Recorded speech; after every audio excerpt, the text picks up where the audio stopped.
Sirah Haris here, and I'm happy to see you here. Today I wanted to give you guys a little tour of my TomoDachi living the dream island and my Miis, and some tips about what I do to keep the game really fun and creative.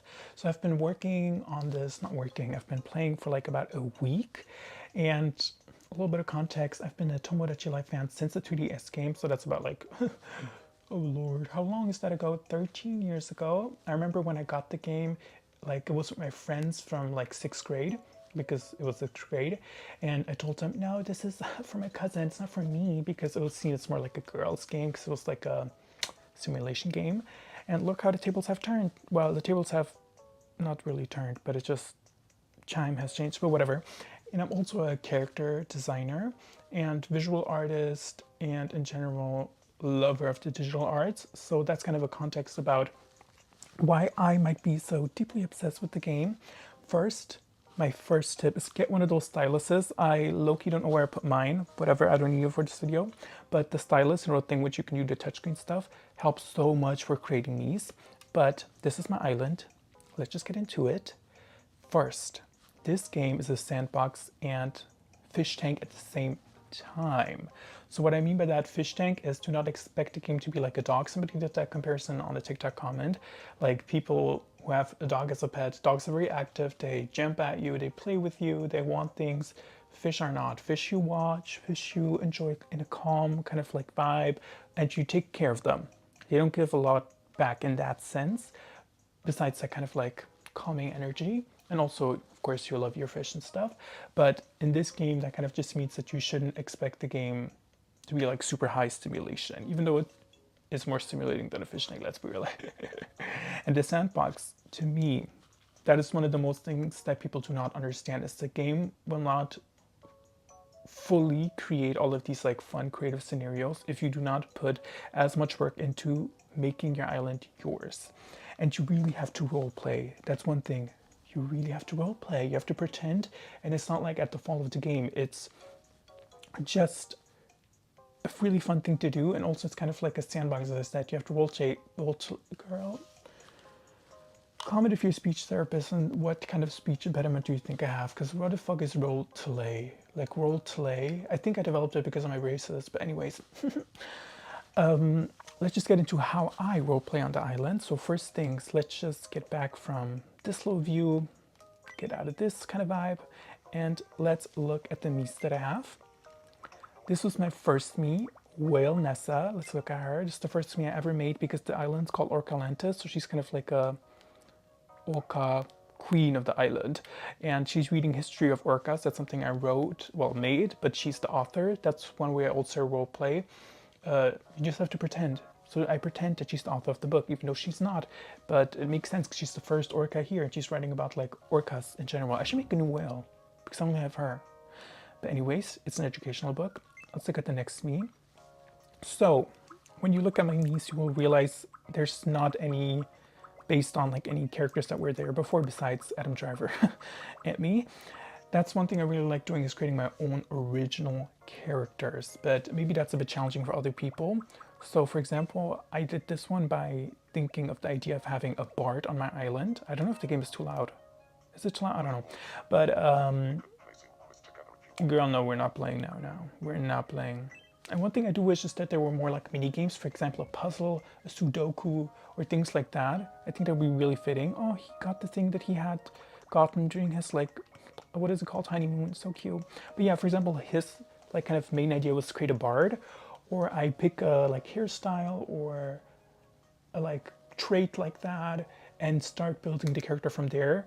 I think actually with him, maybe I started with the green skin, I'm not really sure, and kind of let the character develop and have fun with the process, and then the end result will also be fun. That's one thing in life that's important. If you're having fun on the way, the end is going to be fun as well. Well, maybe that's kind of a lie.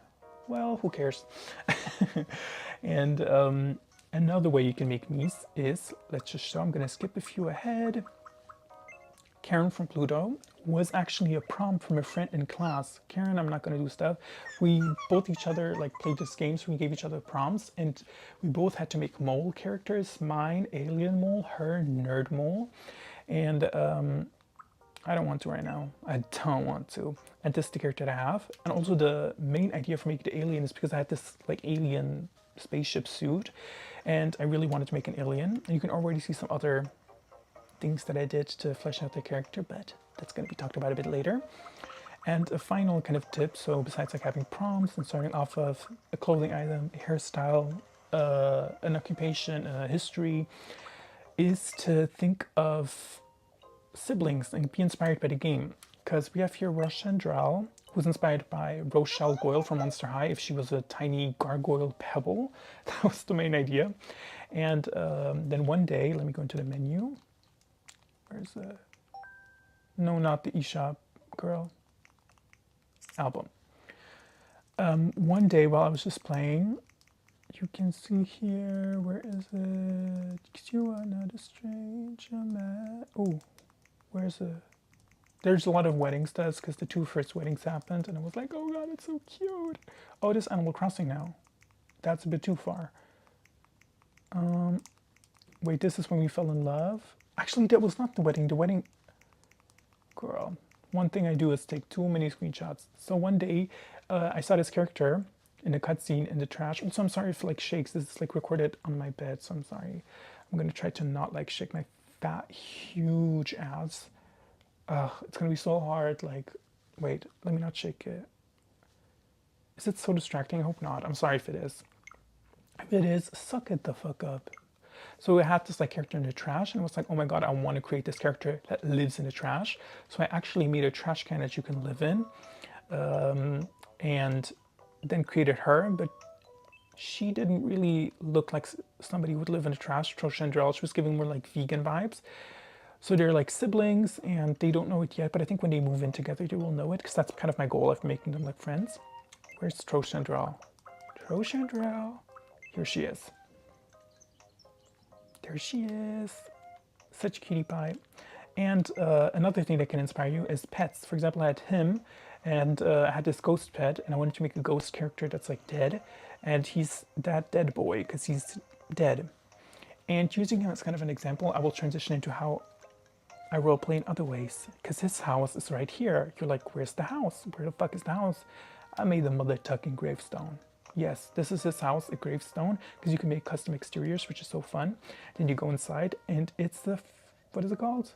Grave place, funeral place, this place. And in that way, you can also play a lot with the tools that you have to create storytelling, which is, again, in between the lines. It's not really that he's dead, but I'm just pretending, and because there's nothing telling me that it isn't, it just makes sense. So you really have to just get creative, kind of like you are in a sandbox as a kid and suddenly this like sand tower is the mountain that Jesus Christ walked over or something. Like, you just really got to get into that vibe, get into that delusion. Just kidding. And then some storytelling I also did here is like added this little rose onto the floor. So I guess we're now transitioning from kind of the me-based tips into the world-based tips, but actually not really, because this kind of attitude of creating like stories like that can be applied to true roles as well. Well, it is kind of a transition to kind of the worlds, kind of where world and me interact, is giving them custom exteriors, because I have another one here, which is the library, where librarian Pinkle Stinkle lives with her husband Bardington, a gym where Beardo lives, and he's kind of like a gym rat, bear type Beardo type of man. And then we have Milton Mole, which is the other character that like my friend made, that I got from her in local play. He's not home, but he's a mole, so I made like a mole hole and give him like a dirt home inside, so it literally feels like he's going into the hole to live in there. Again, it's role play. It's not in the line of the code. It is in between the lines of what the game, you know, gives you access to.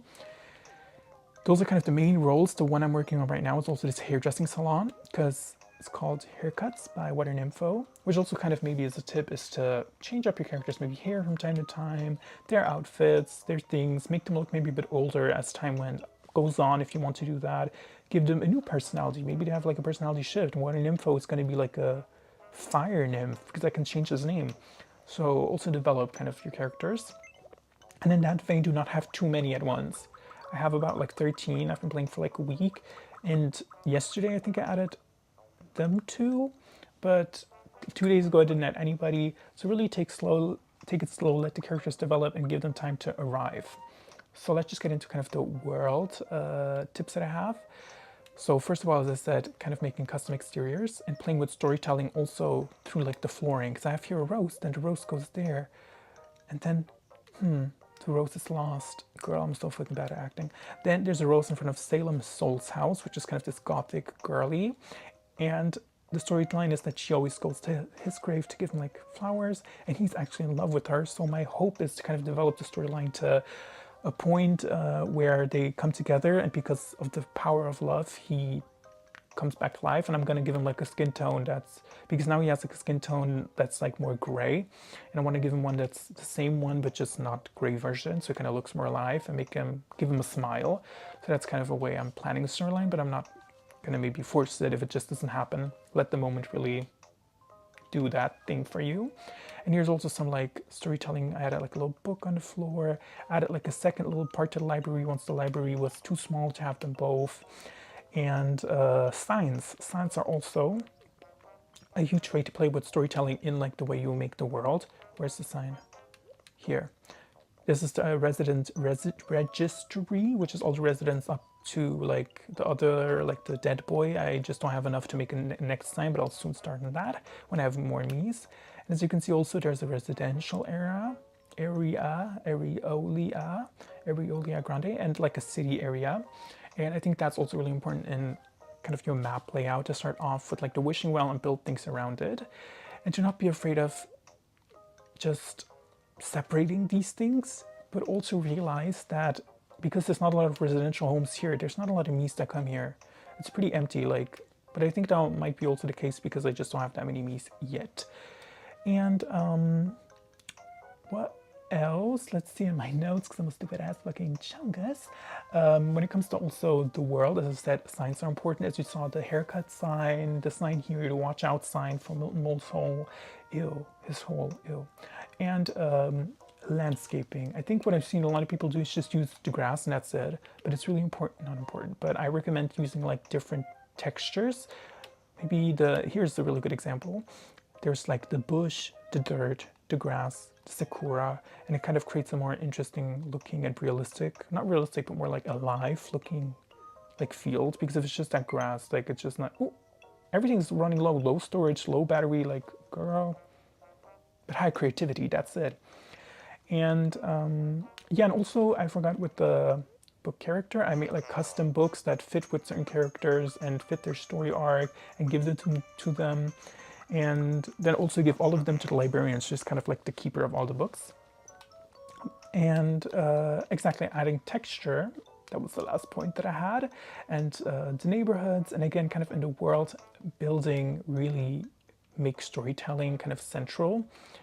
And here is also another example of a lot of texture. I had no texture here, it was so boring. Oh, another custom home that I didn't show. This is Bertram Biggleson's home. Isn't he cute? Isn't he cute? Oh, he's not even there.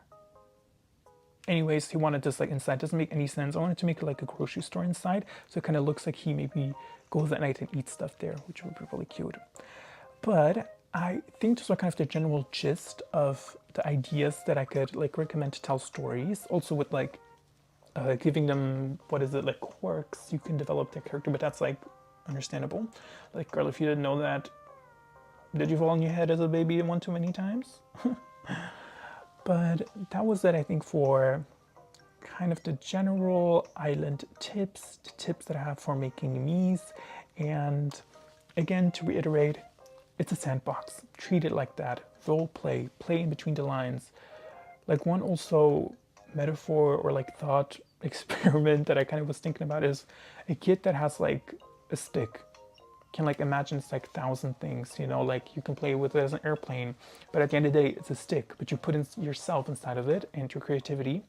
But if you have a box of toys full of like different like things that symbolize different things, it kind of limits you in actually what that rocket can be. A toy that's a rocket is most likely just in a rocket. It's going to be harder to think of it as like a person, even though you can, of course. But what I'm trying to basically get at is the blank canvasness of some of this game where you have to put yourself inside of it is actually such a huge power to create more content for yourself, more fun, and keep coming back to it.